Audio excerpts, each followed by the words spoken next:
Thomas and the Shooting Star. It was a busy day on the island of Sodor. All the engines were working hard. They wanted to finish their work as quickly as possible. That night a shooting star was going to flash across the sky. Anyone who saw it could make a wish.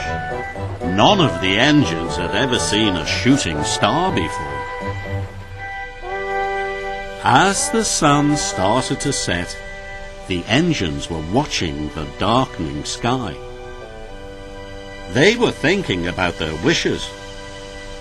"I'm going to wish to be grander," huffed Gordon. "I'm going to wish to be redder," snorted James. "I'm going to wish to pull the mail forever and ever," peeped Percy happily. Thomas didn't know what to wish for. Never to have to work with diesel again, he thought. Or never wearing my snowplough. Or never having to pull smelly fish, he tooted.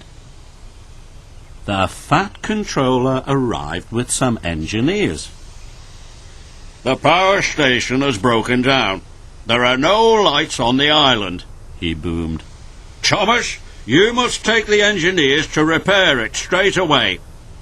Be sure to go the quickest way," he added. "Look out for the shooting star, Thomas," peeped Percy, "and remember to make a wish." "I will," whistled Thomas, and he steamed away. The power station was on the far side of the island. Thomas puffed happily along. He made sure to take the quickest way.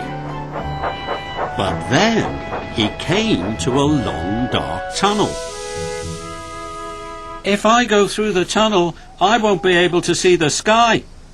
Then I might miss the shooting star," he wished. So Thomas puffed back up to the junction.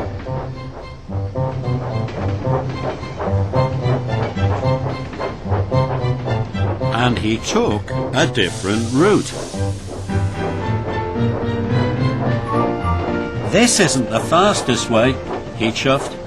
"But if I puff hard enough, I'll be at the power station just as quickly." But Thomas wasn't at the power station just as quickly. He was at Henry's forest instead. The trees were tall, and the branches blocked out the sky. "If I go through Henry's forest," he wished, "I won't see the shooting star." So Thomas took a different route. He puffed around Henry's forest. His journey was getting longer and longer. Thomas came to the cutting through Shen Valley. The track through the valley was the fastest way to the power station. But the valley was deep and the cutting very high. "If I go through the cutting, I won't see the shooting star," he wished.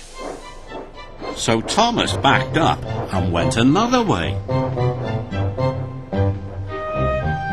Thomas's journey was getting even longer, and it was even later.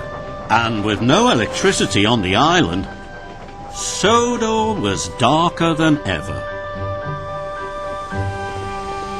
At Tidmouth's sheds, the engines were all still thinking about their wishes. All except Percy. He was worried about his friend. "Thomas should be back by now," he peeped sadly. "Where is he?" But the engines didn't know where Thomas was.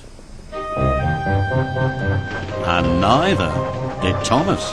He could hardly see anything. He didn't know whether to puff left or right or up or down.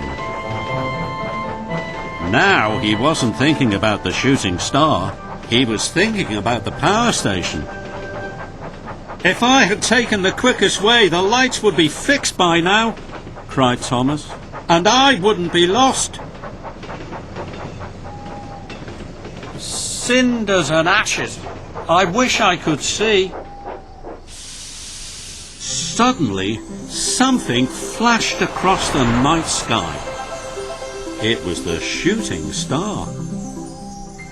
It shot across the sky like the brightest rocket that had ever been. It lit up the island from coast to coast. Now Thomas could see the power station. "My wish came true," cried Thomas. "Thank you, star." And he steamed off as fast as he could. Thomas arrived at the power station. The engineers quickly got to work. Soon the power station was fixed and the lights came on all over Sodor.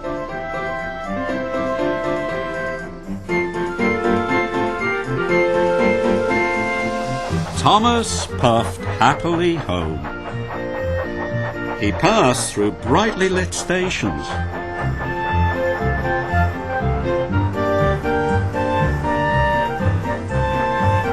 As he pulled into Tidmouth, his friends were talking about their wishes. Gordon said he felt grander. James was sure he was redder. Percy was just happy to see his friend. "I wished you would come home safely," he peeped. "Thank you, Percy," tooted Thomas. "Both of our wishes came true."